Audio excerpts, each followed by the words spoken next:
Les révélations sur la relation entre Chiara Ferragni et Fedez, quelles leçons pouvons-nous en tirer pour nos propres relations? Bonjour et bienvenue dans cet épisode de podcast. Si vous ne me connaissez pas, je m'appelle Mareva et je suis coach en développement personnel depuis 5 ans maintenant.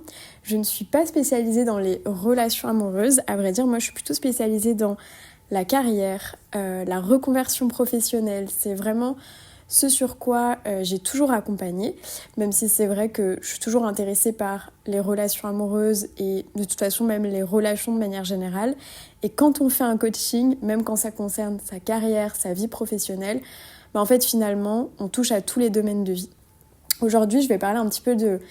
Enfin, c'est pas un petit peu d'ailleurs, parce que c'est le thème de notre épisode de podcast, c'est vraiment la relation entre Chiara Ferragni, donc cette blogueuse, ancienne blogueuse, créatrice de contenu désormais mondialement connue, spécialisée dans la mode, et son ex-mari, Federico, qui lui est un rappeur, et ils sont italiens tous les deux. En fait, j'avais envie de vous en parler parce que je trouve qu'il y a quand même un certain nombre de choses à dire par rapport à leur relation. Pas d'un point de vue de qu'est-ce qui s'est passé, même si forcément je vais en parler parce qu'il y a peut-être des personnes qui vont écouter ça et qui sauront pas de quoi je parle. Même si ça m'étonnerait quand même, je pense que si vous avez eu envie d'écouter cet épisode de podcast, c'est que vous savez quand même un minimum de quoi on va parler. Mais en fait, c'est surtout savoir quelles sont les leçons que nous, on peut en tirer pour nos propres relations et quel est mon avis à moi.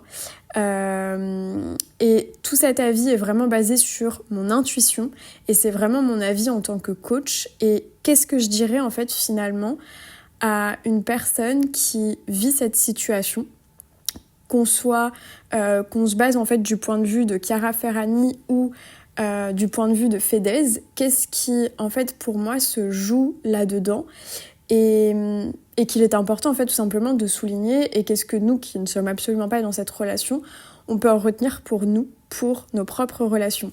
Sachez que je fais cet épisode de podcast comme si je faisais un vocal à une amie et que je racontais toute cette histoire. D'ailleurs, j'ai fait un vocal à une amie là-dessus et j'en parlais aujourd'hui avec une autre personne par téléphone et je me suis dit non, franchement, il faut vraiment trop que j'en fasse un épisode de podcast. Je trouve ça hyper intéressant en fait parfois, et ça m'est arrivé aussi de faire des analyses de séries qui étaient basées sur des faits réels ou également de documentaires sur Netflix, pas mal sur les relations amoureuses, la manipulation, etc. Même si là, on n'est pas tout à fait sur la manipulation. Mais et en fait, je trouve ça toujours hyper intéressant. J'avais voulu faire des épisodes là-dessus que je n'ai pas fait. Mais là, je me suis dit, c'était bon, je me lance. Je vous fais l'épisode là-dessus. Donc, fin de l'introduction et c'est parti. Donc, comme vous le savez très sûrement, Chiara, c'est une créatrice de contenu, influenceuse mondialement connue, s'est mariée avec un rappeur italien qui lui était au départ beaucoup moins connu qu'elle, qui s'appelle Federico. Il y a 8 ans, je crois. Il lui a fait une demande en mariage assez spectaculaire lors d'un concert, puis ils se sont mariés et ils ont eu 2 enfants, Léoné et Victoria, si je ne me trompe pas. Et ils sont séparés depuis 1 an. Et donc, suite à une affaire, l'affaire du Pandoro, comme on l'appelle, une affaire professionnelle malheureuse pendant laquelle, en fait, donc Chiara faisait une publicité pour le Panettone. Et en fait, elle disait lors de cette publicité qu'une partie des bénéfices irait en fait à une fondation, un hôpital, je crois plus particulièrement, qui s'occupe des enfants, et que donc pour tout Panettone acheté, il y aurait une partie des fonds qui seraient reversés à une association. Il y a une journaliste qui a enquêté là-dessus, qui s'est rendu compte qu'il n'y avait aucun fonds qui avait été reversé à une association, et il s'est avéré que il s'était passé exactement la même chose quelques mois plus tôt pour une publicité de chocolat de Pâques, où pareil, Chiara avait fait la publicité en disant qu'une partie des fonds de ces chocolats serait reversée à une fondation, ce qui n'a visiblement pas été le cas. Et donc en janvier 2024, en janvier 2023, pardon, non, 2024, oui c'est ça. Désolée, je me trompe d'année, on est en 2025, le temps passe si vite. En janvier 2024 a explosé du coup ce scandale avec donc cette journaliste qui a fait ses révélations.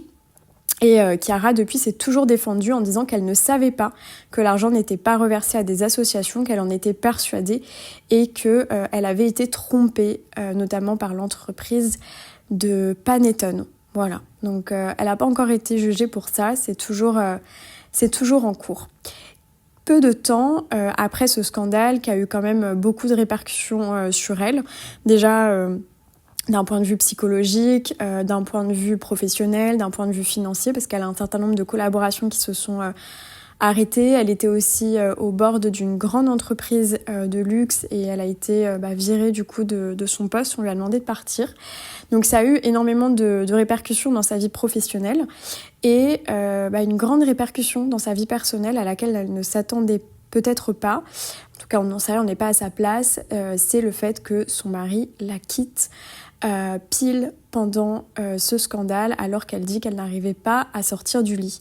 S'en est suivi du coup une année de séparation avec la garde partagée de leurs enfants et de leurs chiens aussi d'ailleurs, parce qu'ils avaient un chien tous les deux. Et une année où on a pu, si on s'était un petit peu intéressé à ce couple et à la presse people à ce moment-là, où on a pu en fait être mis au courant que apparemment Federico datait de nombreuses filles, allait conquérir de nombreuses filles. On a vu des mannequins défiler, dont des Françaises d'ailleurs.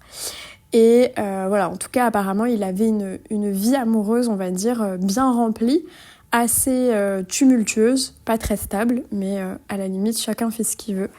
Et de toute façon, il n'était plus engagé dans son mariage. Et puis, là, il y a eu un coup de théâtre, il y a 3 jours. Il y a un journaliste italien, et paparazzi également, mais qui est plutôt devenu journaliste aujourd'hui, qui a une chaîne YouTube, et je crois aussi qu'il a un podcast, qui s'appelle Fabrizio Corona, qui a sorti une vidéo avec des révélations chocs, en fait, sur leur relation. Et il y a vraiment des révélations qui sont très très marquantes pour le coup et auxquelles je pense on s'attendait pas. En tout cas moi je m'y attendais pas, même si je suis pas assidue concernant leur relation, qu'est-ce qui se passe, etc. Mais c'est quand même des révélations qui ont fait grand bruit, parce que je crois qu'à l'heure actuelle la vidéo sur YouTube a dépassé les plus de 3 millions de vues. Donc la vidéo de ce paparazzi et journaliste italien, qui est d'ailleurs un ami de Federico. Alors pour ma part, j'ai essayé de regarder la vidéo sur YouTube. Enfin, j'ai commencé à la regarder. Le problème, c'est que je ne parle pas italien. Donc je comprends quelques mots et on va dire quelques phrases un petit peu par-ci, par-là. Mais c'est vraiment pas assez pour pouvoir comprendre. Donc finalement, j'ai vite arrêté. Et on va dire que voilà, je m'en suis tenue aux articles qui sont sortis récemment, aux déclarations de Chiara sur Instagram, qui ont été traduites en français. Et du coup, en fait, c'est là-dessus, finalement, c'est en basant sur tout ça et sur mon intuition et ma propre expérience que je vais vous donner mon avis. Donc, en ce qui concerne ces fameuses révélations, il y en a plusieurs, mais on va dire que la révélation qui a fait le plus de bruit, c'est la révélation du fait que Fedez avait une maîtresse pendant apparemment toute leur relation, en tout cas sur une grande partie de sa relation avec Chiara et donc une longue partie de son mariage. Cette maîtresse, elle s'appelle Angelica, elle est italienne également et il aurait fait sa rencontre en 2017. Alors je sais pas si c'est avant qu'il soit avec Chiara, pendant, je ne sais pas exactement. Je crois avoir lu que c'était avant, mais je suis pas exactement certaine de ce que je dis. Et donc apparemment, il a entretenu une relation avec elle pendant une très très grande partie de son histoire d'amour, en fait, de sa relation avec Chiara. Il avait une double relation avec cette fameuse Angelica, au point d'envoyer un message apparemment 30 minutes avant de se marier avec Chiara, où il aurait donc envoyé un message à Angelica en lui disant qu'il l'aimait et que si elle lui disait si en gros il y avait un mot de sa part ou un geste de sa part, mais en fait qu'il annulerait son mariage pour elle. 30 minutes avant le mariage. Donc vraiment, je veux dire, genre, vous m'entendez rigoler, mais franchement, c'est hyper choquant. Enfin, vraiment, on peut se dire toutes et tous qu'on espère que clairement ça nous arrivera pas.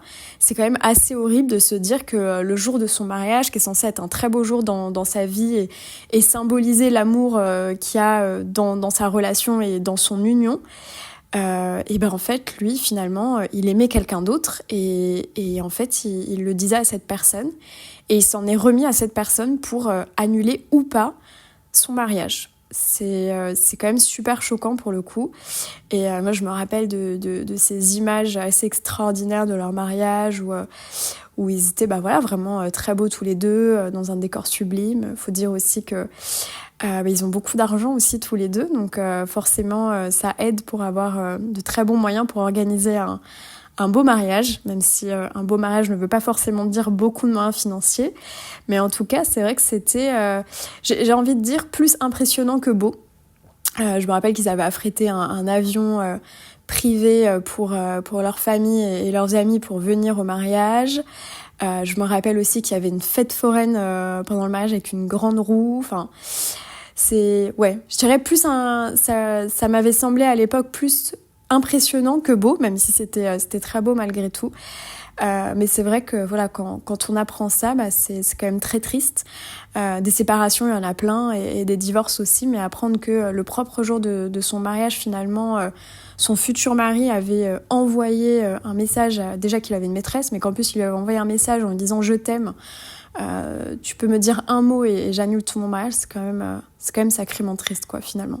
Donc ça a été un peu la grosse révélation choc, mais pas que, puisque en fait on apprend aussi, et finalement c'est pas si surprenant quand on apprend ce que je viens de dire, que quand Fedez était malade, donc il a eu un cancer du pancréas. Et bien en fait, forcément il était sur un lit d'hôpital avec sa femme, donc Chiara, qui était à son chevet, et donc on apprend aussi que en fait sa maîtresse du coup lui a envoyé également des messages, ou en tout cas que lui écrivait, et je crois que l'un des messages disait qu'il avait envie de tenir seulement pour 3 personnes, ses 2 enfants et elle.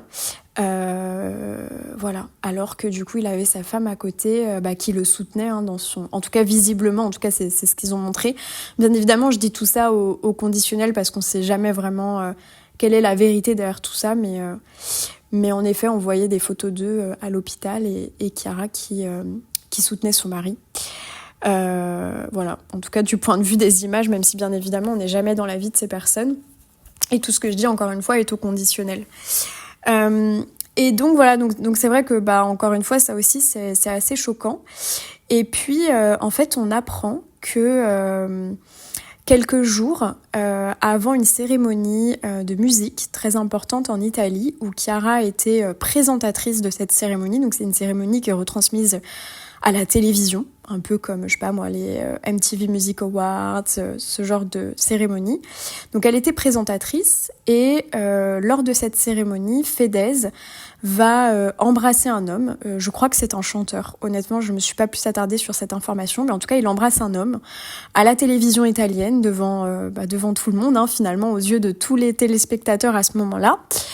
Et forcément, elle est en colère, et je crois qu'on voit des images des backstage où elle est vraiment pas contente de ce qui s'est passé. Forcément, à ce moment-là, j'imagine qu'elle doit se sentir quand même assez humiliée de voir son mari qui embrasse quelqu'un d'autre. Alors même si c'est un homme et que visiblement Fedez n'est pas intéressé par les hommes, malgré tout, c'est quand même assez humiliant de voir son mari embrasser quelqu'un d'autre, surtout en public à la télévision. Et donc ça crée des discordes entre eux forcément.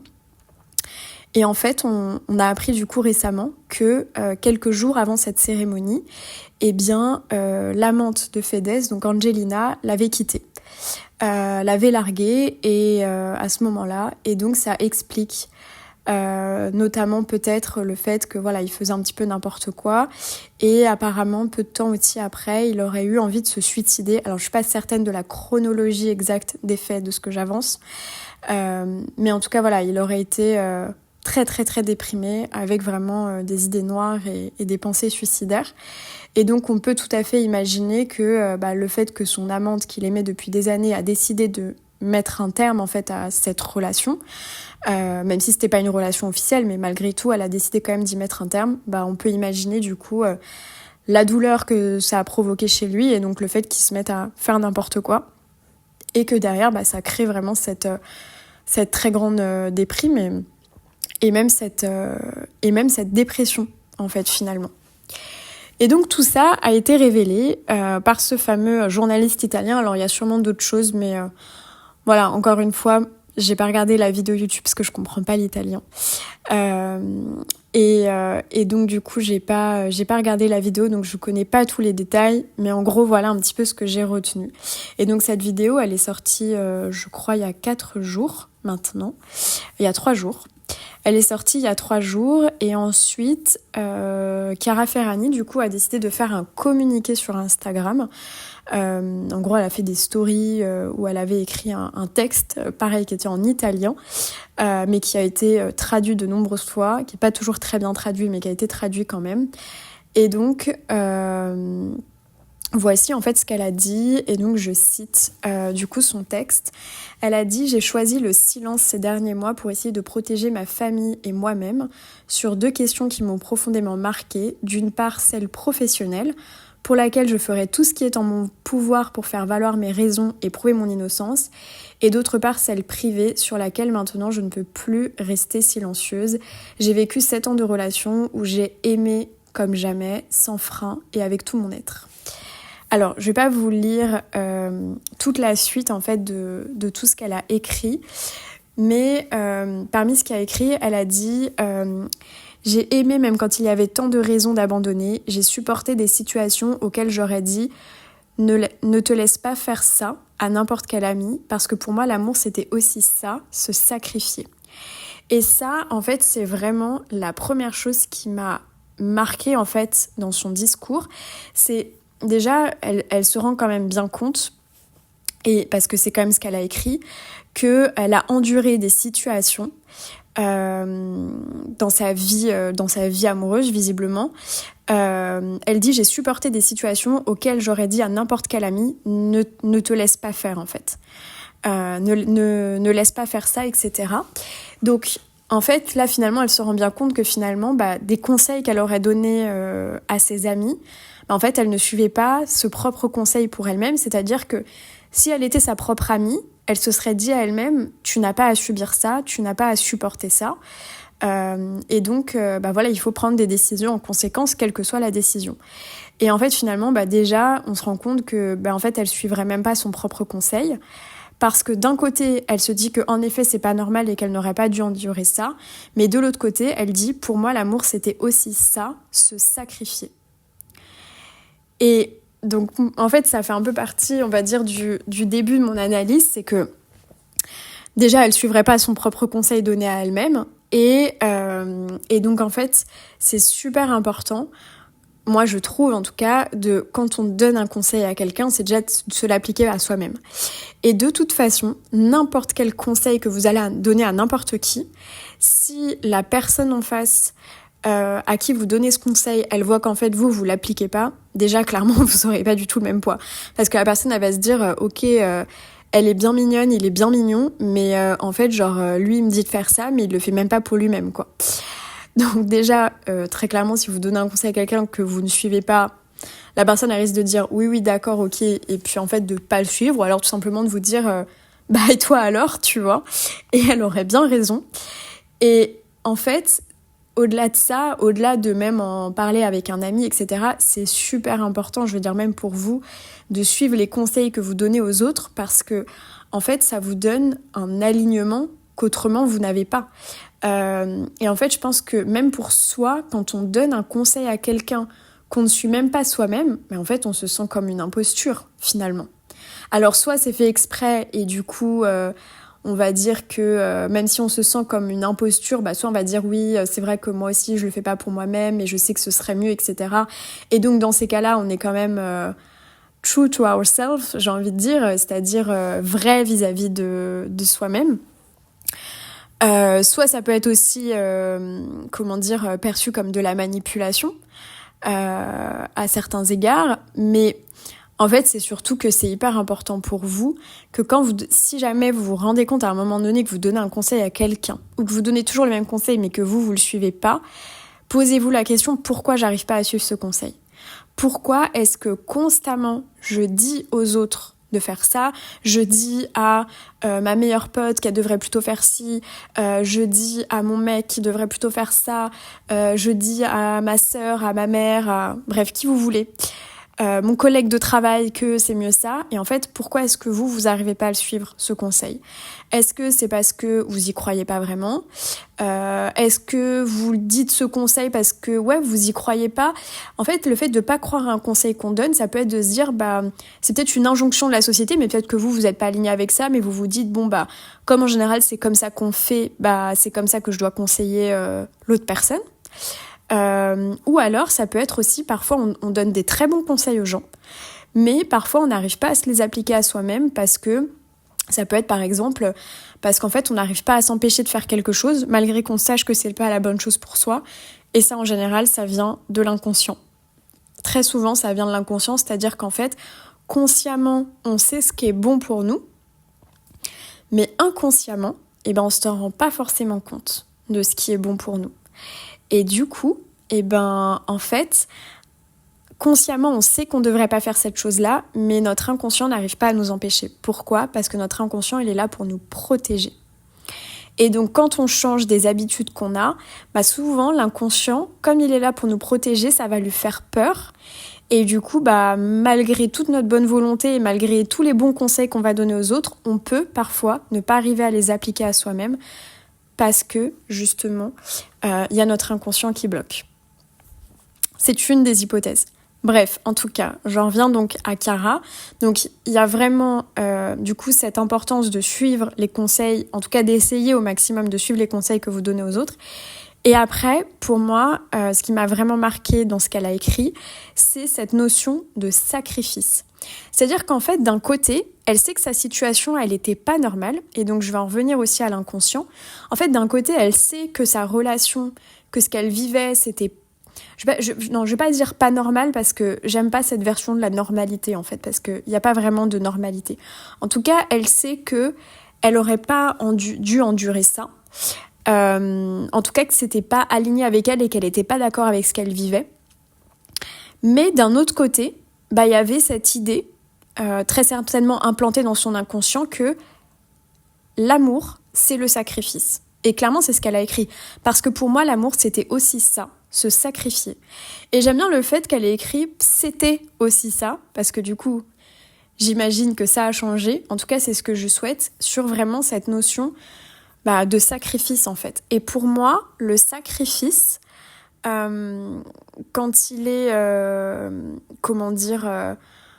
quand il est tourné vers la vie amoureuse, surtout dans une relation qui débute, je dirais, c'est un peu pour moi à l'opposé de l'amour de soi. Alors, pour moi, la notion de sacrifice, c'est quelque chose qu'on va beaucoup retrouver dans la relation parent-enfant. Rien que dans le fait de sacrifier son temps, dans le fait d'y mettre beaucoup d'énergie, dans le fait qu'on va faire passer son enfant, en particulier un bébé, avant nous-mêmes. Et ça, c'est une notion de sacrifice finalement vis-à-vis d'un être qui a besoin de nous pour vivre et qui ne peut pas survivre tout seul, parce qu'il ne peut pas se nourrir seul, etc., subvenir à tous ses besoins tout seul. Et pour moi, là-dedans, la notion de sacrifice, même si j'aime pas forcément ce mot, elle prend quand même tout son sens. Maintenant, dans une relation amoureuse, pour moi, le sacrifice, honnêtement, n'a pas lieu d'être. Pourquoi ? Parce que quand on se sacrifie pour quelqu'un, très souvent, qu'est-ce qui va en revenir ? Au bout d'un moment, ça peut être de l'amertume, ça peut être de la rancune, ça peut être de la colère. Parce que la notion de sacrifice, c'est quand même une notion assez négative, c'est de dire, en fait, je me suis sacrifiée pour toi, j'ai sacrifié, je sais pas moi, ma carrière, j'ai sacrifié mon désir d'enfant, j'ai sacrifié l'endroit où je voulais vivre, je t'ai suivi quelque part, je me suis sacrifiée pour toi. Mais du coup, ça a une notion très négative de dire, mais en fait, j'ai fait ce sacrifice. Et donc, ça donne vraiment en fait cette impression que finalement, derrière, vu qu'on s'est sacrifié, déjà de 1, on s'est pas écouté. Et de 2, du coup, finalement, on a abandonné en fait vraiment ce qu'on voulait, nous-mêmes. On a pu trahir des principes, on a pu mettre de côté des envies, etc., etc. Et donc, pour moi, la notion de sacrifice, à part dans une relation entre parents et enfants, je trouve que cette notion de sacrifice, elle n'a pas lieu d'être. Et c'est là où je vais faire quand même une grande distinction entre la notion de sacrifice et la notion de compromis. Un compromis, ce n'est pas la même chose qu'un sacrifice. Et vraiment, les deux notions sont quand même super, super différentes, dans la mesure où un compromis, c'est le fait de faire un arrangement dans lequel on va faire des concessions qui sont mutuelles, alors que le sacrifice, en fait, à l'inverse, c'est un renoncement ou une privation volontaire. Et dans le cas, en fait, du sacrifice, contrairement au compromis, il n'y a pas le côté de concession mutuelle. Et c'est ça qui est quand même super important, en fait. Et là, je trouve, est vraiment la nuance. C'est-à-dire que, bien sûr que dans une relation amoureuse, on peut renoncer à certaines choses. Mais si on le vit comme un sacrifice, pour moi, c'est quelque chose de négatif. Alors que si on le vit comme un compromis de chaque côté, là, on peut ouvrir à la discussion et chacun est censé s'y retrouver. Et c'est quand on s'y retrouve pas que là, il y a un problème. Donc voilà, donc je voulais vraiment, vraiment attirer votre attention sur vraiment cette notion de sacrifice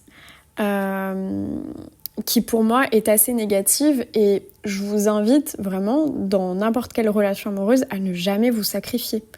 Faire des compromis, oui, pourquoi pas, bien sûr, mais alors se sacrifier, en fait, moi quand j'entends sacrifier, j'entends presque comme quelqu'un qui meurt de l'intérieur en fait finalement. Vous voyez ce que je veux dire, comme quelqu'un qui vit toujours parce que la personne elle est en vie, mais qui quelque part, à l'intérieur de lui, a une part qui presque ne vit plus en fait finalement.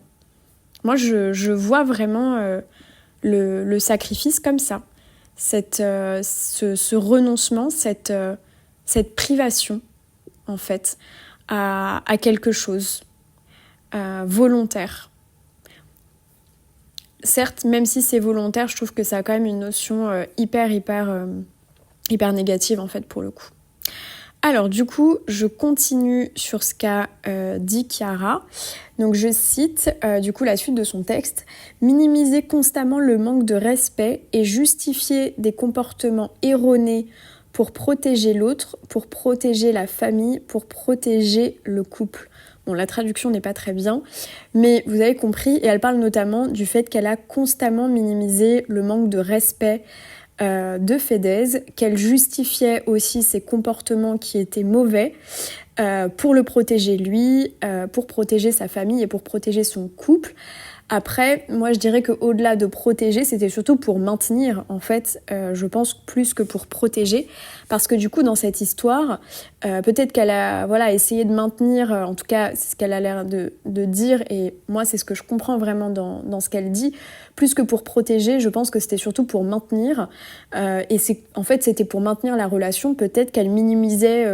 déjà vis-à-vis d'elle-même, le manque de respect qu'il avait pour elle, enfin les manques de respect en tout cas qu'il a eu envers elle, peut-être qu'elle-même essaie de se convaincre en disant non mais c'est rien, mais c'est pas grave, oui ok d'accord là il m'a manqué de respect, mais bon finalement etc. Bref vous voyez toutes ces petites histoires qu'on va venir un peu se raconter à soi-même. Et en même temps aussi, peut-être pour justifier ça aussi auprès de ses proches, ou en tout cas auprès de n'importe quelle personne qui aurait été finalement témoin du fait que son mari lui manquait de respect. Et voilà, en fait, elle dit qu'elle a minimisé ça constamment. Et quand on accepte en fait justement ce manque de respect, quand on accepte de ne pas être respecté, c'est déjà un manque de respect vis-à-vis de soi-même. C'est-à-dire que quand on tolère le manque de respect pour soi, quelque part déjà en fait nous-mêmes on se manque de respect. Vous voyez ce que je veux dire ? C'est-à-dire que n'importe qui peut nous manquer de respect. L'idée en fait là à ce moment-là, c'est de savoir réagir en disant stop, en posant ses limites, en expliquant que là, le comportement de la personne, ce qu'elle a fait vis-à-vis de nous, pour nous, c'est un manque de respect. Parfois, ça peut passer aussi, si c'est des comportements répétés et que la personne ne change pas, ça peut passer par le fait de s'éloigner pendant un temps, voire même parfois aussi de couper les ponts, quand on estime que c'est trop pour nous finalement, et que la relation elle apporte plus de négatif que de positif. Et donc en fait, en acceptant ce manque de respect et en le minimisant, du coup ça c'est ces mots, le fait de minimiser, en fait quelque part, l'amour-propre qu'elle se porte en a clairement pris un coup, mais après, ça j'ai envie de dire, c'est aussi totalement de sa responsabilité, c'est-à-dire que son mari lui manquait de respect, rien ni personne ne l'a obligée à accepter ça. Rien ni personne. Alors après, je dis pas que c'est facile de quitter une relation et de et de réagir. Mais en tout cas, rien ni personne ne l'a obligée à rester. Rien ni personne ne l'a obligée à minimiser, etc., etc. Tout ça a été son choix. Aujourd'hui, il y a des séparations tous les jours et plein de personnes qui se séparent de leur mari, de leur femme, parce que justement, ils se sentent pas respectés dans la relation. Donc, il faut quand même toujours être conscient que quand quelqu'un nous manque de respect, on n'est pas responsable de ce manque de respect. Par contre, on est responsable de la manière dont on réagit. On est toujours responsable de notre réaction, en fait, même face à quelqu'un qui se comporte mal avec nous. Dans un premier temps, on va toujours être dans la constatation, dans le ressenti des émotions. Qu'est-ce que ça nous fait ressentir ? Et après, c'est de se poser la question, qu'est-ce que j'en fais ?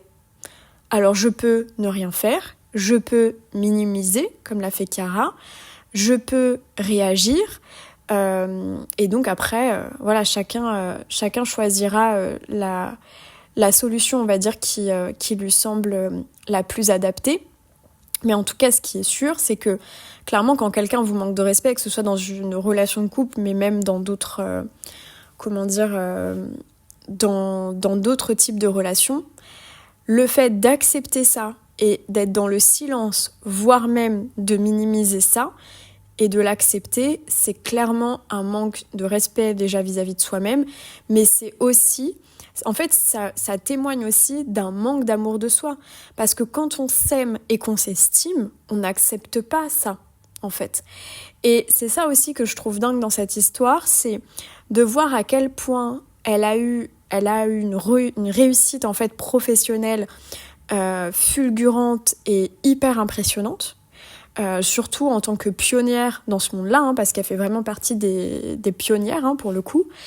Et donc elle a pas eu de rôle modèle en fait, très, très certainement qu'elle a eu des rôles modèles, mais en tout cas dans la création de contenu, c'est vrai qu'étant donné qu'elle faisait partie des premières avec l'avènement d'internet, etc., il n'y avait pas vraiment de rôle modèle à suivre. Elle a été en fait le rôle modèle à suivre des toutes premières blogueuses dans le monde entier, mais c'est vrai que elle a quand même créé un métier qui n'existait pas en fait à l'origine, et elle a eu vraiment un succès fulgurant, et donc je pense quand même quelque part une grande estime pour elle-même, mais cette estime pour elle-même, on ne la retrouve absolument pas dans sa vie amoureuse, puisqu'en fait elle est totalement capable de se faire marcher sur les pieds dans sa vie amoureuse en fait, et d'accepter l'inacceptable, puisque de toute façon elle-même dit qu'à n'importe quel ami elle aurait dit qu'il fallait pas accepter ça. Et je trouve ça dingue quand même le décalage qu'il peut y avoir entre très certainement l'amour qu'elle se porte peut-être d'un point de vue professionnel et réussite professionnelle et réussite financière, et très certainement que elle doit avoir aussi des qualités de négociatrice dans ses contrats, etc. Et donc j'imagine que elle s'est quand même imposée dans le milieu de la mode, alors que de base elle venait pas de ce milieu, ses parents non plus. Et en fait, à côté de ça, dans sa relation amoureuse, elle ne s'impose pas du tout, et au contraire elle minimise le manque de respect criant qu'elle devait recevoir peut-être plusieurs fois par semaine, voire même peut-être tous les jours. Et ça m'a beaucoup interpellée. Et en fait, ça montre que on peut avoir une grande estime de soi-même dans le travail et être vraiment quelqu'un qui s'estime dans le travail et qui sait s'imposer. Et au contraire, dans sa vie amoureuse, ne pas du tout savoir s'imposer et au contraire être complètement dans le sacrifice en fait de soi-même. Et donc ça, j'ai trouvé ça assez dingue pour le coup quand j'ai lu vraiment ces déclarations. Ça fait vraiment partie des choses qui m'ont frappée. Alors du coup, je continue. Et donc elle dit qu'elle a fait ça parce que je me suis toujours considérée comme celle forte, celle indépendante, celle qui devait lutter pour tous. Et ça aussi, ça m'a interpellée. D'un côté, ça m'étonne pas. Parce que c'est vrai que voilà, avec tout ce qu'elle a accompli, ce côté vraiment entrepreneur, hyper successful, millionnaire, peut-être multimillionnaire, je ne sais pas, mais forcément elle a quand même une image d'elle-même, d'une personne qui est forte, qui est indépendante, encore une fois qui sait s'imposer. Mais du coup, elle a transposé ça en fait à sa relation amoureuse, alors quand même que souvent dans les dynamiques amoureuses, avec du coup à chaque fois l'énergie homme-femme, qu'on soit dans une relation hétérosexuelle ou homosexuelle, de toute façon il y a toujours, et de toute façon même en tant qu'être humain, on a tous ces énergies masculines et féminines. En fait, on se rend compte que finalement, dans sa relation amoureuse, elle était peut-être beaucoup dans une énergie masculine, très certainement peut-être la même qu'elle utilise dans sa vie professionnelle, puisque voilà, c'est quelqu'un qui fait beaucoup, qui produit beaucoup, etc. Mais du coup, en fait, finalement, elle était là en train de lutter, en fait, comme elle dit. Alors que fondamentalement, moi, ce que je pense, et encore une fois, tout ce que je vous partage, ce ne sont que mes intuitions et mon analyse, et je ne dis pas du tout que j'ai la vérité absolue par rapport à tout ça, mais moi, je trouve que dans une relation amoureuse, si c'est pas fluide, en tout cas à certains moments, et qu'en fait, au bout d'un moment, on est dans une lutte permanente, c'est que clairement, il y a quelque chose qui ne va pas. En fait, on n'est pas là pour obliger l'autre à être avec nous. Et si l'autre, à un moment donné, a un comportement où on trouve que c'est du manque de respect, et ça peut totalement arriver, je veux dire, tout le monde fait des erreurs, quand c'est répété, il y a un souci. Et en fait, dans une relation, bien qu'on ait envie de la maintenir à flot, bien qu'on soit très amoureuse de l'autre, à un moment donné, si l'autre il a pas envie d'être avec nous, qui fait pas d'efforts, qui se moque de nous et qui nous manque de respect, je pense que la meilleure des solutions, c'est simplement d'arrêter ou au moins de faire un break de cette relation et d'expliquer à l'autre que clairement il y a des choses qui vont pas. Parce que en fait, dans une relation amoureuse, on n'est pas là pour être en lutte. Bien évidemment qu'il y a des challenges, bien évidemment qu'il y a des moments où ça va être plus compliqué que d'autres, bien évidemment qu'il va y avoir des désaccords, des disputes, etc. Mais quand on est dans une lutte permanente pour maintenir à flot une relation où en fait on a en face une personne pour laquelle on se sent pas soutenu, enfin, je veux dire quand on voit quand même qu'il embrasse quelqu'un devant des milliers de téléspectateurs, peut-être même des millions, et que c'est quand même assez honteux vis-à-vis de sa femme qui en plus était présentatrice lors de cette émission. Il y a quand même de quoi se poser des questions sur si vraiment il était vraiment engagé pleinement dans cette relation. Bon, maintenant on sait que non, donc ça explique quand même bien des choses, mais pour moi dans une relation amoureuse, c'est pas la lutte constante et permanente en fait. Ça veut pas dire que c'est le conte de fées permanent non plus, mais il y a quand même un juste milieu à trouver, et en fait je pense que du coup dans sa relation, elle était sûrement plus, en tout cas à des moments, dans une énergie masculine, et surtout quand elle dit que voilà, elle était celle qui devait lutter pour tous, en tout cas c'est comme ça qu'elle se considérait, là on est vraiment dans une énergie ultra masculine. Pour le coup, quand on parle de lutte, la lutte c'est un peu comme la guerre finalement, et en fait c'est pas une énergie en tant que femme ou en tant qu'énergie féminine dans le couple qu'on devrait vraiment avoir, quoi. Bien sûr qu'il y a des moments où on va se dire voilà, il faut se battre pour son couple, il faut se battre pour sa relation, mais si ça devient une lutte permanente, c'est qu'il y a clairement un souci. Alors, je continue du coup son texte. Elle dit « Et ainsi, je n'ai rien dit, même quand j'ai été laissée du jour au lendemain lors de ma première période de difficulté en février dernier, quand j'avais du mal à sortir du lit. J'ai entendu tant de fois que je l'avais chassé de la maison, mais il n'a jamais été mentionné que je l'ai chassé de la maison après avoir découvert une trahison justement ce jour-là, l'une de ces nombreuses apparemment, et jamais il n'a été mentionné qu'il n'a pas hésité à saisir l'occasion pour ne pas être entraîné dans mon dommage d'image. » Bon, là c'est assez mal traduit, mais en gros, ce qu'elle dit, c'est que lui, en fait, il est parti au moment où justement elle a eu son scandale avec le fameux Panettone et qu'en fait, il ne l'a pas du tout soutenu.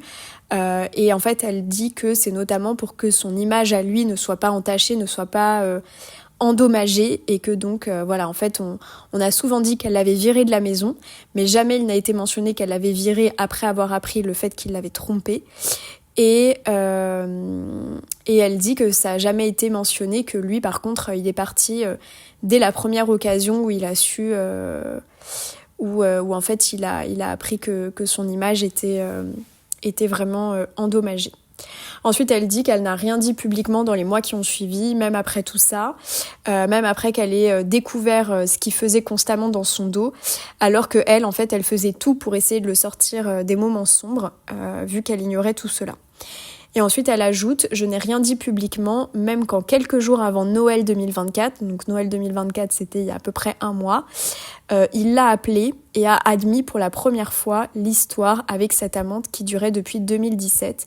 Il m'a même dit qu'il avait pensé à ne pas m'épouser quelques jours avant le mariage, mais ensuite ne savait pas comment reculer publiquement. » Et là-dessus, j'ai beaucoup de choses à dire le concernant lui, en fait. J'ai beaucoup de choses à dire le concernant lui. Alors je pense qu'il y a plein de gens qui diront qu'il est horrible, etc., que son comportement était vraiment pas le bon.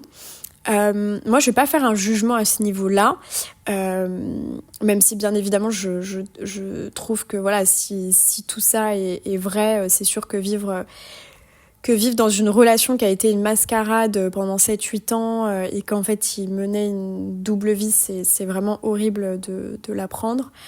En fait, le fait que le fait qu'il n'a pas annulé son mariage alors qu'il aimait quelqu'un d'autre, le fait qu'il soit resté dans cette relation pendant aussi longtemps alors qu'il aurait aimé quelqu'un d'autre, ça montre à quel point il a clairement manqué de courage. Il a clairement manqué de courage pour annuler son mariage, au point de s'en remettre à sa maîtresse qui, si seulement elle lui disait d'annuler, il annulerait. C'est quand même assez étonnant et hyper surprenant de se dire qu'en fait, lui, il avait envie d'annuler, mais qu'en fait, il attendait un signe de sa part à elle. Et que si elle ne faisait rien et ne disait rien, en fait, il se marierait. Et c'est exactement ce qui s'est passé. Vu qu'en fait, elle ne l'a pas fait, vu qu'elle lui a pas dit oui, annule ton mariage, etc., je crois que dans les échanges, elle lui dit non, mais marie-toi. Enfin voilà, quelque chose comme ça. Du coup, il n'a pas eu le courage d'annuler lui-même et il s'est marié. Et ça, vraiment, ça montre le fait que il a vraiment, vraiment, vraiment à ce moment-là manqué en fait énormément de courage. Et même pendant les alors je sais que je crois que leur relation a duré 7 ans, je sais pas combien de temps le mariage a duré, mais en tout cas, sur les 7 ans de relation, jamais il a eu le courage de quitter Chiara, que ce soit avant le mariage parce qu'il aimait déjà cette fille, visiblement, et même pendant le mariage, il a jamais eu le courage en fait de la quitter. Et le seul moment où finalement il a trouvé le courage de la quitter, parce que oui, c'est du courage, bien que son comportement ait été hyper négatif, ça demande quand même du courage. Le seul moment où il a enfin eu le courage de la quitter, c'est au moment où en fait elle a eu son scandale, au moment où finalement elle avait le plus besoin de soutien aussi également, et c'est seulement à ce moment-là que en fait finalement le manque d'amour qu'il avait pour elle, en fait quelque part au moment où elle avait besoin d'être soutenue, là en fait c'est là que finalement on peut voir très clairement qu'en fin de compte il ne l'aimait pas, et c'est là qu'il est parti en fait. c'est là qu'il est parti et que très certainement que pour lui ça a été entre guillemets la goutte de trop et qu'il a enfin trouvé le courage de partir et de la quitter quand elle n'avait plus toute cette notoriété, qu'elle n'avait plus tous ses fans derrière elle. Et moi je pense très sérieusement que l'une des raisons pour lesquelles il n'a pas réussi à la quitter avant, je pense que c'est pas la seule raison, mais je pense que c'est l'une des raisons, c'est que c'est quelqu'un qui est tellement apprécié dans les médias, etc. Je pense qu'en fait, elle est tellement appréciée et surtout leur couple en fait a été énormément suivi. Quand ils se sont mariés, il y avait une foule dans le village italien où ils se sont mariés, il y avait énormément de personnes. Et je pense qu'elle a été tellement aimée que je pense qu'en partie, mais que c'est pas la seule raison, je pense qu'il a eu peur du bad buzz. Je pense qu'il s'est dit que s'il la quittait, que ce soit, s'il annulait le mariage, que ce soit 30 minutes avant, que ce soit, même les jours précédents, hein, parce qu'il lui a dit par téléphone que même les jours précédents, il avait hésité à annuler le mariage. Je pense que l'une des raisons pour lesquelles il l'a pas fait, c'est qu'il s'est dit mais en fait on va me détester, on va me haïr, je vais passer pour un salaud. Et du coup je pense que c'est l'une des raisons qui a fait qu'il ne l'a pas quittée avant et qu'au moment où justement elle a eu ce bad buzz et où les gens en fait ont commencé à la critiquer très fortement, où elle a perdu la confiance en fait de ses fans et des gens qui la suivaient et des marques aussi qui collaboraient avec elle, etc. Bref, en tout cas la confiance générale et qu'elle a vraiment perdu en popularité et que elle a reçu quand même aussi une vague de haine en fait sur les réseaux. En fait, c'est à ce moment-là que lui, en fait, il a pris la tangente. Et ça, c'est quand même super révélateur du fait que je pense que l'une des raisons pour lesquelles il l'a pas faite avant, même si encore une fois c'est pas la seule, c'est justement la peur du bad buzz, la peur du fait qu'il soit hyper critiqué parce que elle est quand même très suivie et elle a quand même une base en fait de fans qu'il adore et je pense qu'il a eu peur de ça. Je pense qu'il est aussi resté parce que il a eu quand même des enfants avec elle et que très certainement qu'il doit quand même, j'imagine en tout cas, aimer fortement ses enfants et le fait d'être en couple avec la mère de ses enfants faisait aussi que il était constamment avec ses enfants, etc. Et je pense quand même qu'il devait, j'imagine en tout cas, lui porter quand même un minimum d'affection et d'amour. En tout cas, j'imagine, après peut-être que je me trompe complètement, mais je pense quand même qu'en étant la mère de ses enfants et je pense quand même que qu'il y avait quand même une certaine part d'amour, etc.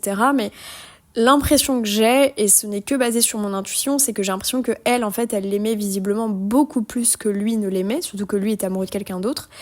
Et que en fait, je pense que plus elle s'est sacrifiée pour leur relation et que plus elle a essayé de maintenir le truc à flot, et je pense que plus ça a été comme ça, et je pense que plus lui, il a été peut-être dégoûté. Entre guillemets, en tout cas, dégoûté, c'est peut-être pas forcément le bon mot, mais je pense que plus il a été repoussé, en fait, lui, peut-être par ses déclarations d'amour à elle incessantes, son amour peut-être par l'amour qu'elle lui portait, qui peut-être pour lui était étouffant parce que visiblement les sentiments n'étaient pas aussi réciproques, et en fait, lui, il a fait semblant. Et ça, c'est quand même dingue de se dire que il a fait semblant pendant toutes ces années de l'aimer inconditionnellement. Il a fait semblant que c'était la seule femme dans sa vie, alors qu'en fait, il avait quelqu'un d'autre en fait finalement. Il avait quelqu'un d'autre. Alors, je vais continuer sur le texte. Où est-ce que j'en étais ? Voilà, donc elle dit donc du coup qu'elle a appris ça à Noël 2024, donc il y a à peu près un mois, et elle dit « J'ai vomi, j'ai compris que ce que j'avais vécu était une totale imposture, mais j'ai souffert en silence, entourée seulement par la proximité de ceux qui m'aiment vraiment, et en espérant un amour véritable pour le futur des deux côtés. » Donc clairement ça l'a rendue malade. Elle dit qu'elle a vomi et franchement ça m'étonne absolument pas parce que en fait c'est tellement, je pense, un choc émotionnel que clairement le corps en fait il réagit à ce moment-là, et on parlera aussi encore des réactions du corps juste après par rapport à Fedez. Mais en tout cas, quand elle dit qu'elle a vomi, très clairement ça m'étonne pas du tout. C'est tellement horrible que en fait le corps il réagit. Et là, pour le coup, il a réagi par le fait de vomir, en fait. Par le fait de vomir, et quand elle dit « j'ai compris que ce que j'avais vécu était une totale imposture », c'est horrible. Franchement, c'est horrible. Après, moi, de mon point de vue, je pense pas que c'était une imposture à 100%, parce que je pense que s'il y a eu quand même un moment donné où il s'est mis avec elle, c'est que je pense que voilà, il lui portait quand même des sentiments. Mais clairement, pas du tout les sentiments aussi forts que ce qu'il portait à sa maîtresse. Et voilà, mais je pense qu'avec le temps, il aimait plus sa maîtresse que Chiara, à mon avis, très clairement. C'est pour ça qu'il a fini par la quitter, quoi. Et elle dit quand même qu'elle espère quand même pour elle, en fait, à l'avenir, un véritable amour des deux côtés, et c'est clairement ce qu'on peut lui souhaiter. Ensuite, elle dit « Je suis restée silencieuse parce que je voulais tourner la page sans ressasser la douleur subie et parce que j'ai 2 enfants qui entendront tout ce que leurs parents disent l'un de l'autre et souffriront de certaines déclarations. » Et là, elle parle d'une vengeance.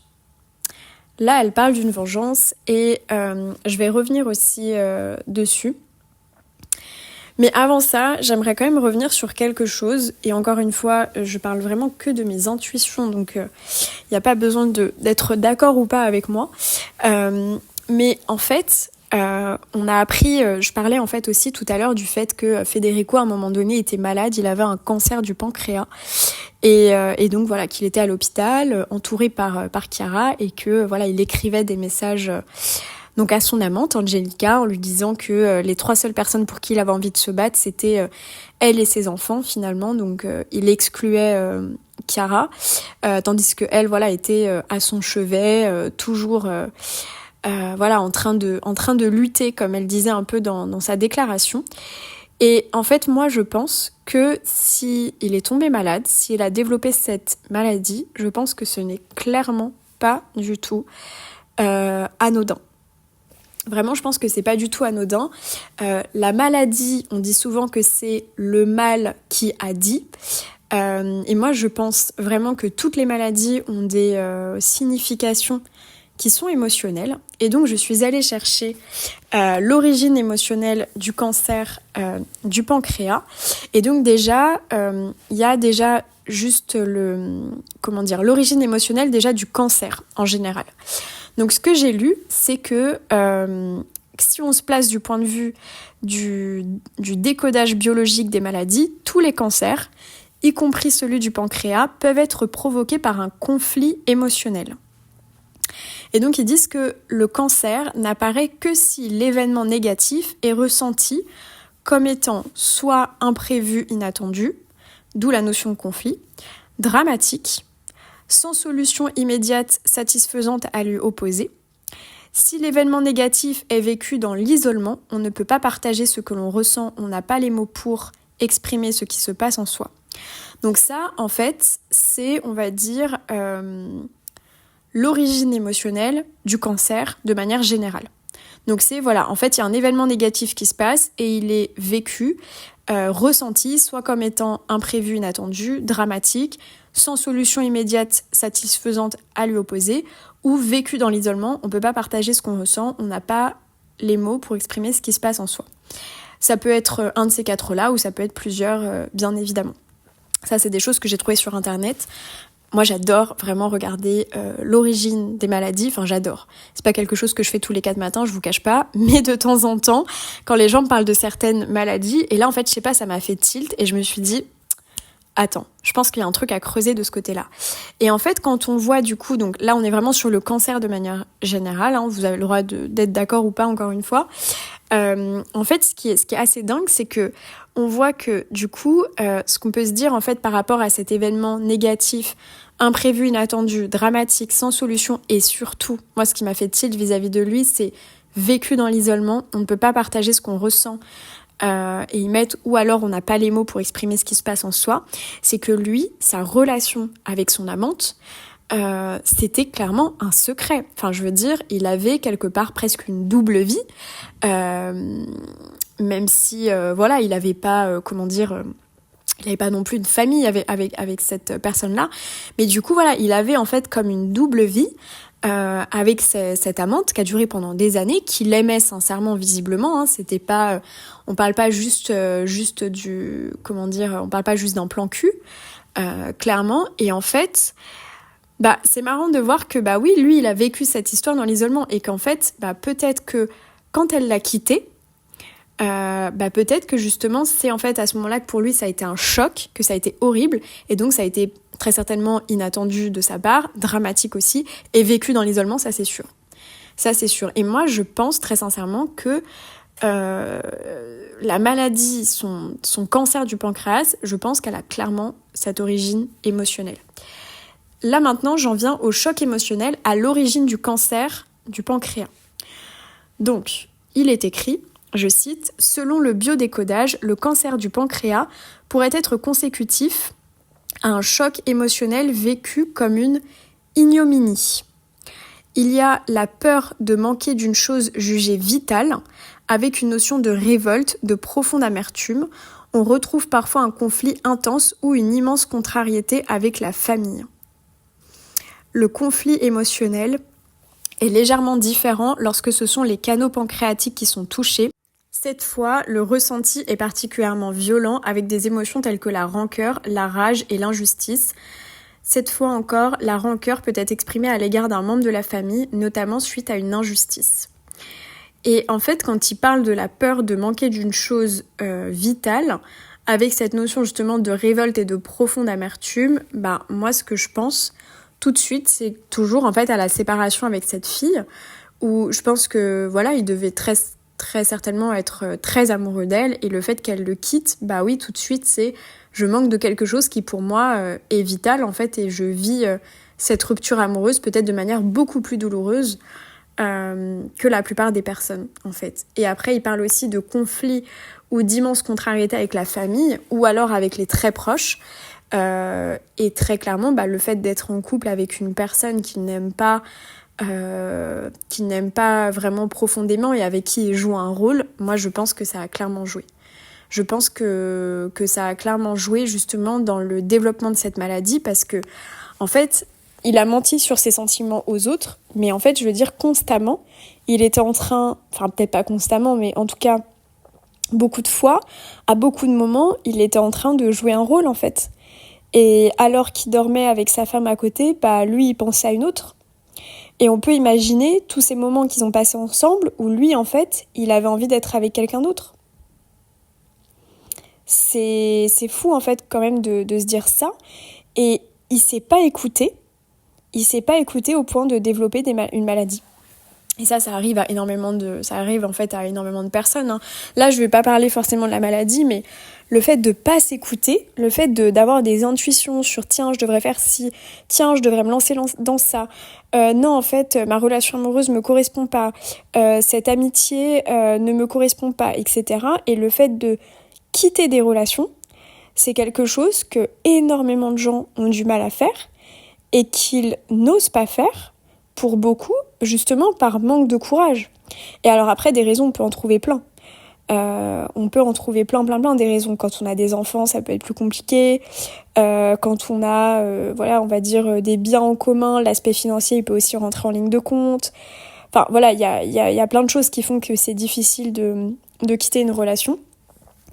Et honnêtement, je dis pas que c'est simple et que c'est facile, que ce soit encore une fois des relations amoureuses, que ce soit un boulot dans lequel en fait on sait qu'on n'est pas du tout aligné.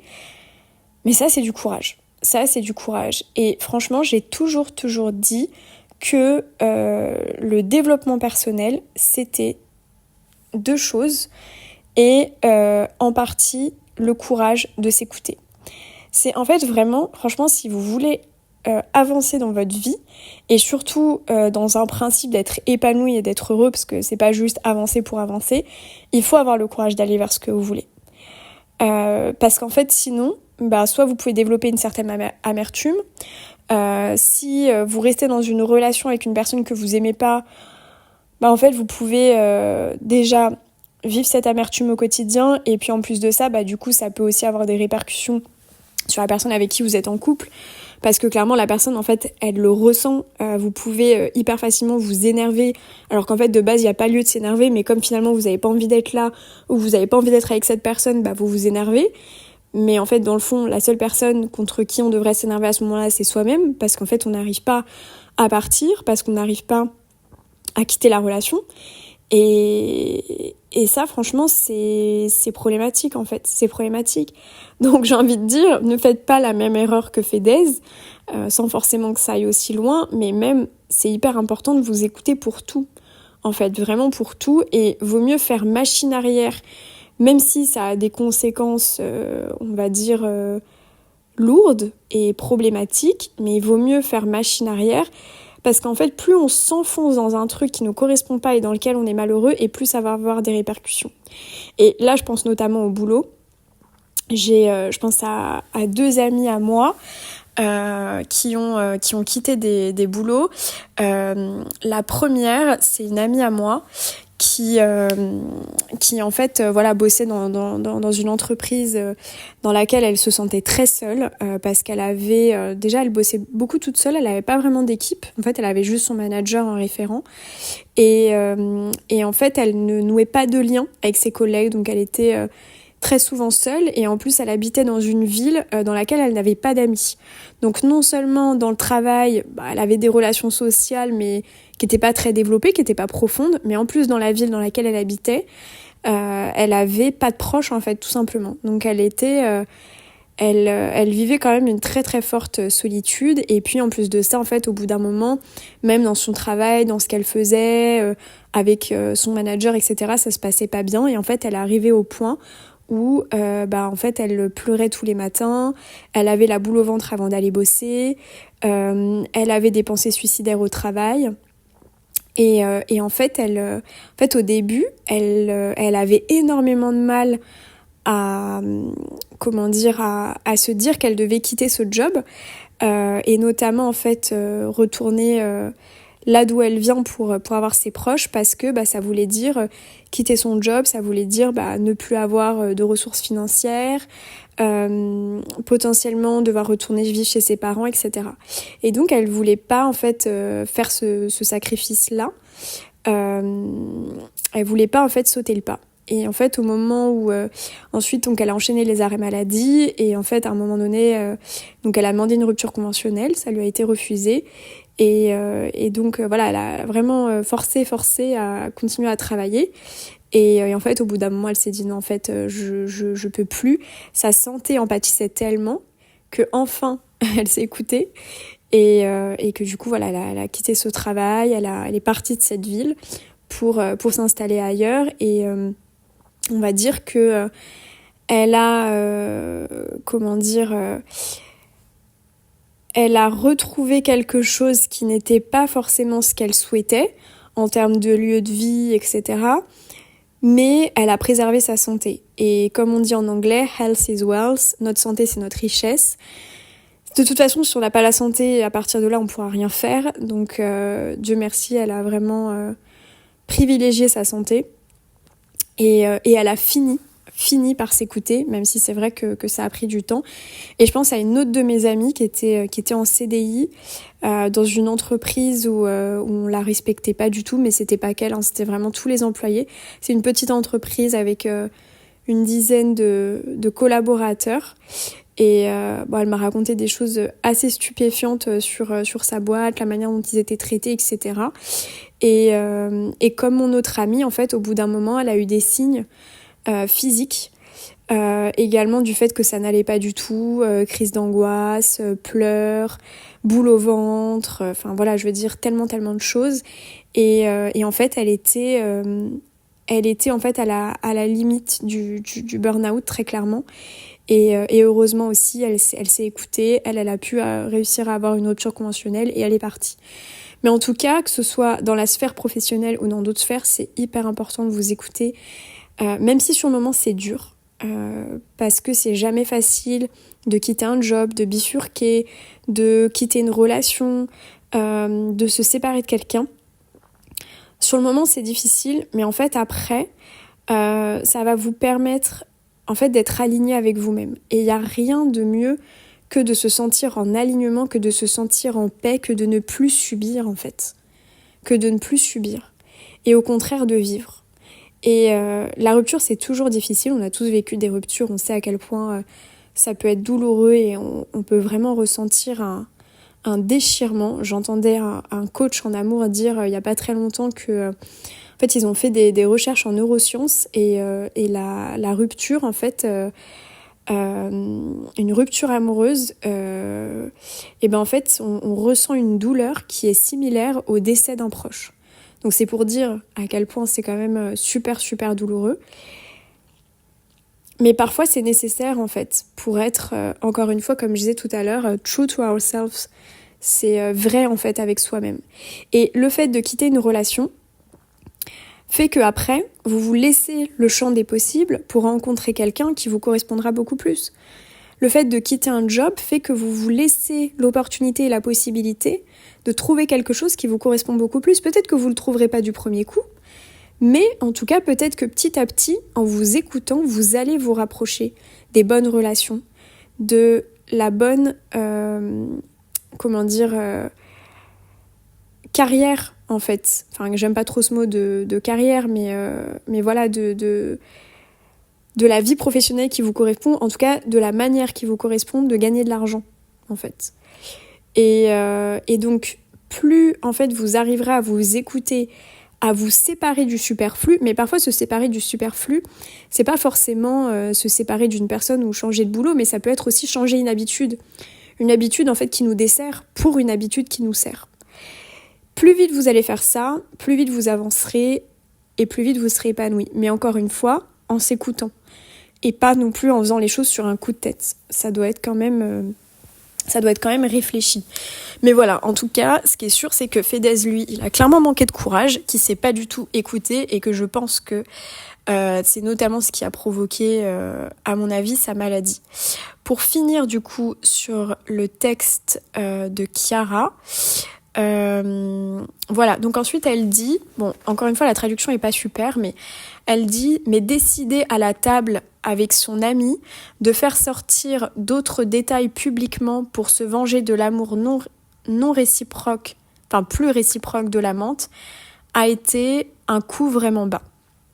Alors, moi, ce que j'avais pas comme détail entre guillemets dans l'histoire, c'est que en fait, depuis qu'il a quitté Chiara, donc il y a 1 an à peu près, il a été célibataire et comme je disais au début de l'épisode, voilà, on l'a vu avec de nombreuses filles, de nombreuses femmes, etc. Et en fait, il s'est avéré que donc cette fille qu'il aimait profondément, qui s'appelle Angelica, était en couple, elle, de son côté. Mais en fait, apparemment, je crois qu'ils se seraient revus. Alors ça, j'ai pas très bien compris. Je crois qu'avec Fedez, ils se seraient revus, mais en tout cas, elle était en couple. Et en fait, son compagnon l'a quittée. Et je crois qu'il l'a quittée, alors ça je suis pas certaine, mais je crois qu'il l'a quittée parce que y avait des rumeurs justement comme quoi elle avait été avec Federico pendant qu'ils étaient ensemble, etc. Bref, en tout cas il s'avère qu'il l'a quittée. Et donc là à ce moment-là ils se sont retrouvés célibataires tous les deux, et là Fedez s'est dit c'est génial, c'est l'occasion, on va pouvoir enfin être ensemble. Et de ce que j'ai entendu, au mois de septembre, ils auraient passé 1 mois tous les deux dans un appartement à vivre leur histoire. Et elle lui aurait dit, écoute, il y a trop de paparazzi à Milan, etc. Faut qu'on parte parce que sinon on sera jamais tranquille. Et elle, c'est pas une personnalité publique. Elle fait partie apparemment d'un monde de la jet set italienne. Apparemment, elle viendrait d'une famille assez aisée, mais elle n'est pas personnalité publique, elle n'est pas créatrice de contenu. Elle fait pas partie du monde des médias, etc. Et donc elle lui aurait dit, écoute, faut vraiment qu'on parte. Et apparemment, il serait parti. Elle lui aurait dit, il faudrait qu'on trouve un appartement à New York. Et lui, il aurait dit ok. Et finalement, elle serait revenue là-dessus et elle l'aurait quitté une 2e fois. En lui disant, écoute, non, en fait, voilà, j'ai plus envie de cette relation, j'ai plus envie d'être avec toi. Et donc, c'est de ça dont parle Chiara. Elle parle, en fait, du fait que... en fait, quand elle dit décider avec son ami, décider à la table avec son ami, donc son ami, c'est le fameux journaliste paparazzi, à qui Fedez aurait donné l'autorisation de publier tout ça. Et donc, en fait, ce qu'elle dit, c'est que Fedez du coup serait derrière tout ça et que il l'aurait fait pour se venger du coup de la fille qu'il aimait et qui ne veut pas être avec lui, qui s'appelle du coup Angelina. Et il aurait fait ça pour se venger parce que bien évidemment que Chiara et lui étant des personnalités publiques très connues au niveau mondial, cette affaire allait forcément faire grand bruit et donc elle risque aussi de s'en prendre quand même pas mal plein la tête, de recevoir de nombreux mails et ça va certainement aussi avoir des répercussions dans sa vie amoureuse, professionnelle, familiale, amicale, etc. Et du coup, ça risque très certainement de lui causer du tort aussi également et peut-être même aussi qu'elle va subir du harcèlement, notamment sur les réseaux sociaux. Et donc Chiara pense que Fedez est derrière tout ça et donc il aurait fait ça pour se venger. La vengeance n'étant jamais quelque chose à faire, en tout cas selon moi, et je pense que ça n'apporte que du négatif. Que de vouloir se venger de quelqu'un et c'est super important quand on fait les choses de se dire mais en fait pourquoi je fais ça ? Est-ce que je fais ça pour aider les gens ?